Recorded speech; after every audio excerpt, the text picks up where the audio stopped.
O espanhol é uma das línguas mais faladas do mundo. Nasceu lá na Península Ibérica, se espalhou pelos mares da colonização e hoje é idioma oficial em mais de 20 países, presente na América Latina, no Caribe, na Espanha e até em cantos dos Estados Unidos. Mas tem um lugar na Ásia onde ele aparece do nada, onde ninguém espera. Hoje, o belo mundo te leva até a China para conhecer Qingtian, a cidade chinesa onde se fala espanhol nas ruas, se toma café como em Madrid, e a cultura ibérica se mistura com as tradições do Oriente. Número 1. Localização e contexto. A cidade de Qingtian fica no leste da China, na província de Zhejiang. Se você olhar no mapa, vai perceber que ela não está perto da capital, nem da costa. Está num pedaço de terra cercado por montanhas, rios estreitos e vales profundos. É uma daquelas regiões onde a geografia parece ter moldado a vida das pessoas por séculos.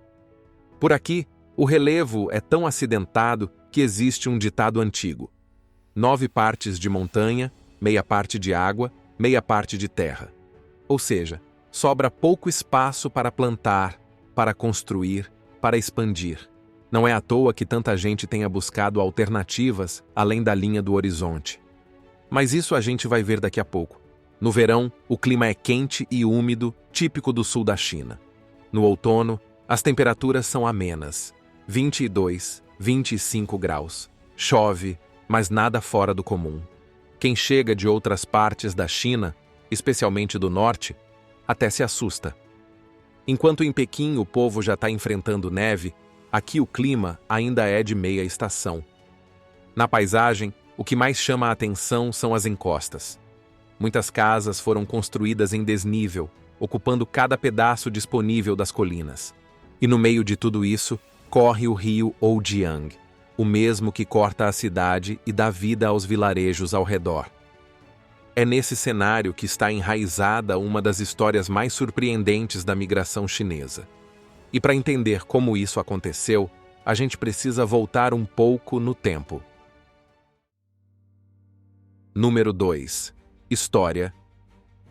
Durante muito tempo, viver em Qingtian era como lutar contra a própria geografia. A cidade, espremida entre montanhas na província de Zhejiang, tinha pouco espaço para plantar, quase nenhum terreno plano e uma economia que mal dava conta de alimentar sua própria gente. Quem crescia ali aprendia cedo que a vida era feita de esforço dobrado e recompensa curta. As famílias se viravam como podiam. Plantavam arroz em terraços íngremes, criavam pequenos animais nas encostas, colhiam o que a natureza deixava. Mas era pouco, muito pouco. Com o solo limitado e as oportunidades ainda menores, qualquer imprevisto podia virar tragédia. E foi exatamente isso que aconteceu. Em 1912, uma enchente devastadora varreu parte do condado. Casas foram destruídas, plantações sumiram, milhares de pessoas ficaram sem nada. No distrito de Hecheng, que hoje é o centro da cidade, restaram cerca de 5.000 habitantes. Um número pequeno demais para uma região que já abrigava mais de 14.000 famílias. Com a terra arrasada, o povo foi atrás de saída. E foi literalmente isso, uma saída. Uma rota de fuga em direção ao desconhecido. Homens jovens começaram a deixar Qingtian em busca de qualquer chance de trabalho fora da China. Alguns foram contratados para atuar na Europa como trabalhadores civis durante a Primeira Guerra Mundial. Outros seguiram por rotas menos oficiais, atravessando fronteiras com a ajuda de conterrâneos que já tinham ido antes. Muitos saíam sem saber ler nem escrever, mas sabiam exatamente o que queriam: mandar dinheiro para casa e garantir o futuro da família. Muitos nunca voltaram, mas mandavam cartas, mandavam economias e, acima de tudo, mandavam a mensagem de que era possível recomeçar em outro lugar. Essas histórias começaram a circular boca a boca, de vila em vila. E a partir delas, Qingtian foi criando um jeito próprio de se conectar com o mundo, mesmo quando o mundo ainda parecia muito distante. Só que nem tudo seguiu esse rumo, porque a partir de 1949, tudo mudou. a China virou comunista.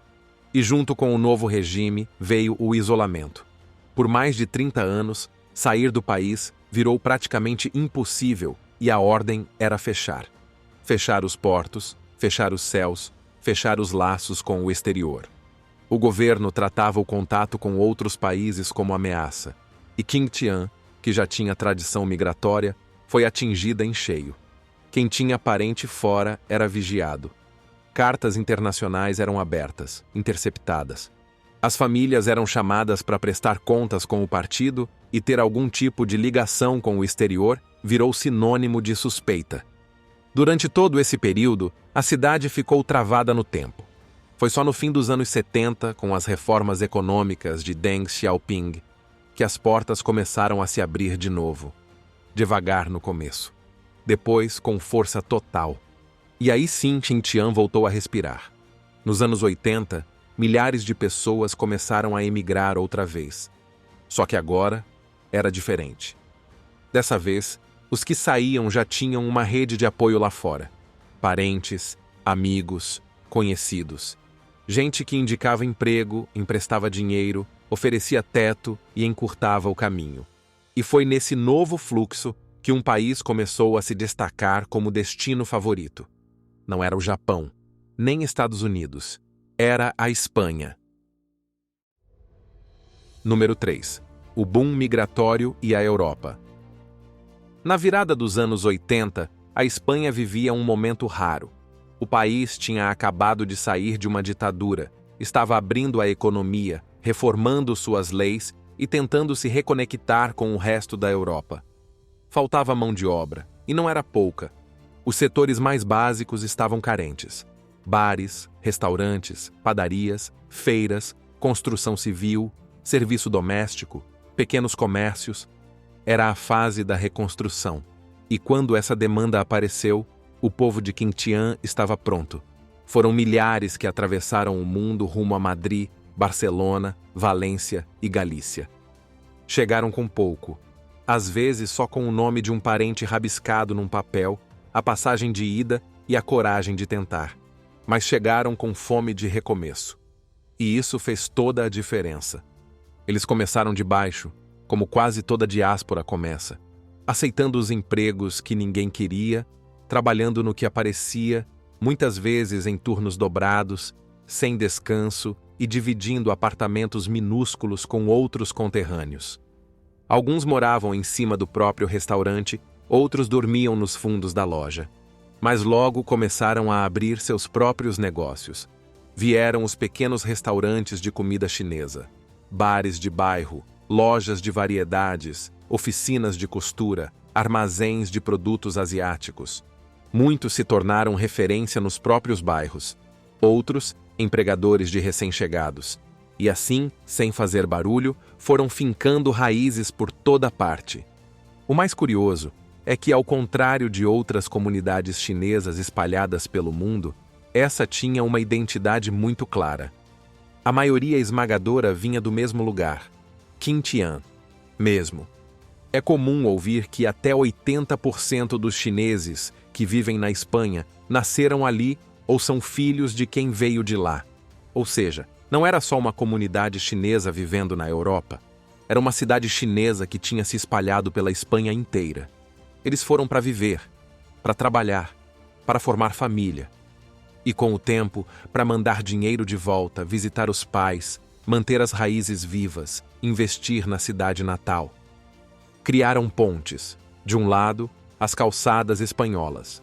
Do outro, as montanhas de Xinjiang. E por essas pontes, passou muito mais do que remessa bancária.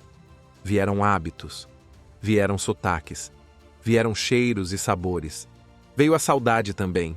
E tudo isso foi voltando para a China junto com os próprios moradores, quando, anos depois, muitos decidiram voltar para casa. Só que ao voltar, eles já não eram os mesmos. E Xinjiang também não era mais aquela cidade que tinham deixado para trás. Número 4. A transformação de Xinjiang. A volta dos emigrantes começou a mudar a cara de Xinjiang rapidinho. Quem voltava da Europa trazia dinheiro, mas não só isso, trazia ideias. E com o tempo, essas ideias começaram a tomar forma pelas ruas da cidade. Casas antigas deram espaço para construções novas, com janelas grandes, fachadas claras, varandas que lembravam mais a Galícia do que o leste da China.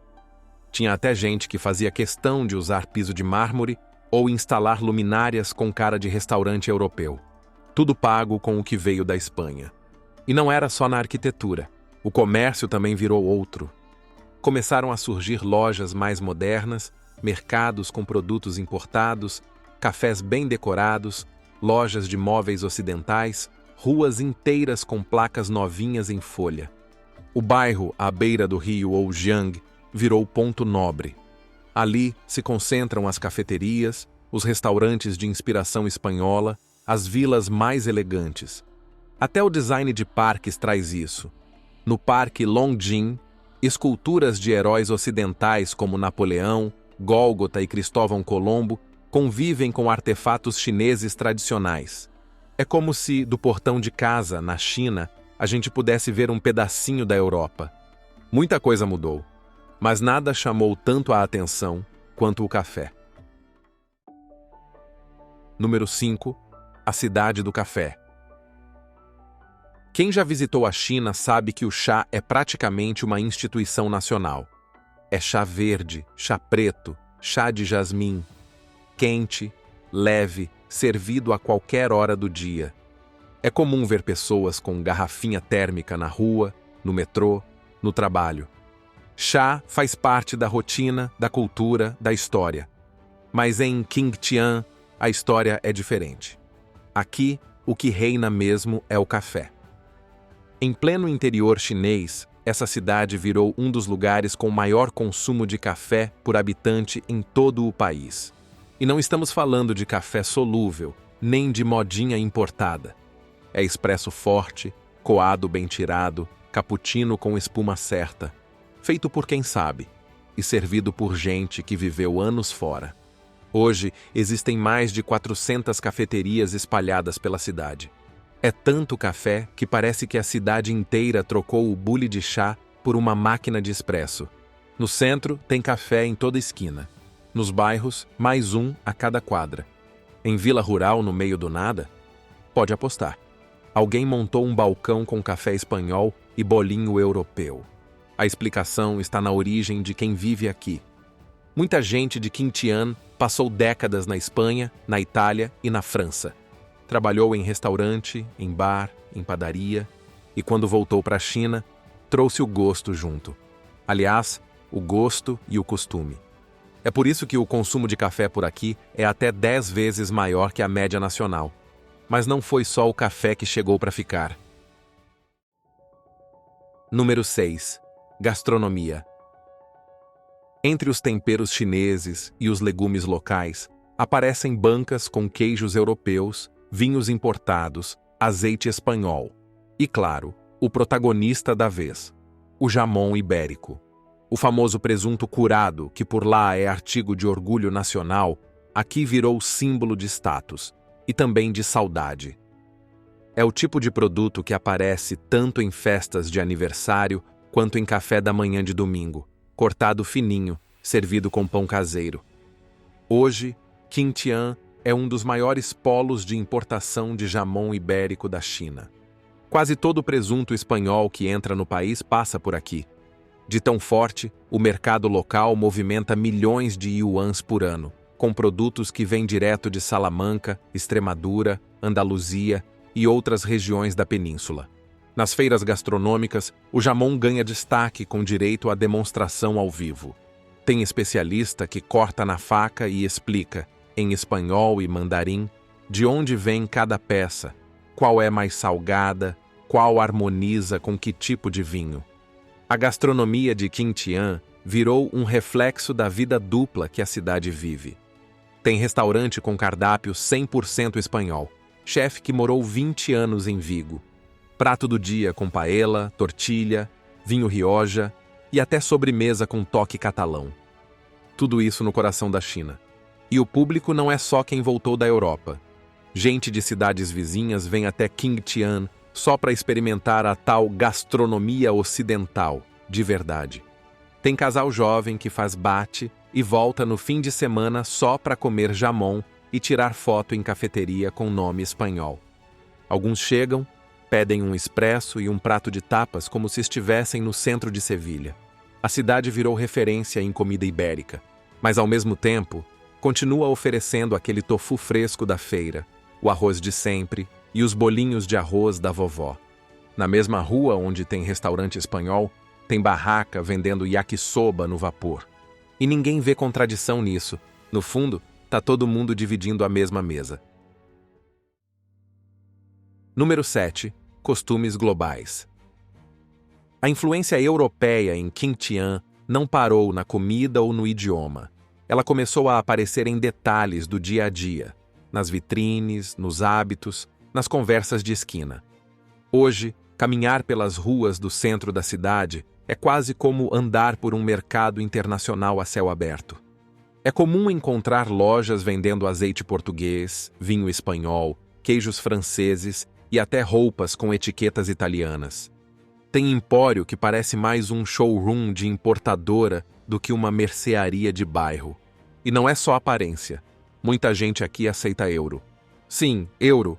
A moeda da zona do euro circula livremente em várias lojas da cidade, como se fosse uma extensão natural do comércio local. Em 2015, o governo local resolveu oficializar o que já estava acontecendo na prática.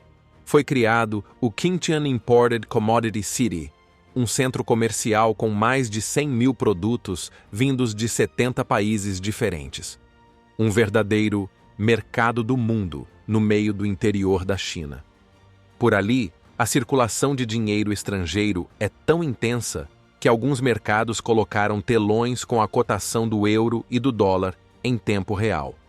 E o mais curioso é que, em vez de perguntar "Como você está?", tem morador que já começa a conversa com "Quanto está valendo o euro hoje?". Nos arredores da cidade, a cena se repete de um jeito ainda mais simbólico. Em vilarejos como Longxian, muitas casas exibem bandeiras estrangeiras nas janelas. Itália, França, Espanha, Alemanha. Cada bandeira representa um capítulo da história daquela família. É como se cada casa dissesse: "Aqui moram pessoas que viveram o mundo". Mas apesar de toda essa cara internacional, Qingtian continua profundamente ligada às próprias raízes. As escolas, por exemplo, se adaptaram à nova realidade, mas sem abandonar a tradição. Hoje existem creches e colégios chamados de internacionais, voltados principalmente para filhos de emigrantes. Em muitas turmas, metade dos alunos tem pais que moram na Europa. Essas crianças aprendem inglês e espanhol desde cedo, mas também estudam caligrafia chinesa, celebram o Ano Novo Lunar e recitam poemas clássicos. Nas festas de família, o champanhe importado pode até estar na mesa, mas ele divide espaço com os pratos típicos do sul da China. O som pode alternar entre flamenco e música tradicional chinesa, e ninguém acha estranho. É uma convivência natural, sem conflito. Uma cidade que aprendeu a juntar mundos sem precisar escolher entre eles. Tem gente que passou décadas na Europa e agora voltou para morar aqui. Aposentados que passam as manhãs na feira, conversando em espanhol com sotaque chinês, ou misturando os dois idiomas com quem entende. Quando ouvem alguém falando castelhano na rua, param, puxam papo, perguntam se a pessoa conhece Madrid ou Barcelona. E no fim da conversa, quase sempre dizem a mesma coisa: "Foi bom sair, mas melhor ainda é poder voltar". E aí, curtiu conhecer essa cidade chinesa com alma espanhola? O que mais te surpreendeu nessa cidade diferente? Já conta pra gente nos comentários. E antes de sair, se inscreve no canal, ativa o sininho para não perder nenhum episódio do nosso belo mundo e experimenta usar a nova função de hypar o vídeo. Isso ajuda demais o canal a alcançar mais pessoas e continuar trazendo conteúdos inacreditáveis como esse.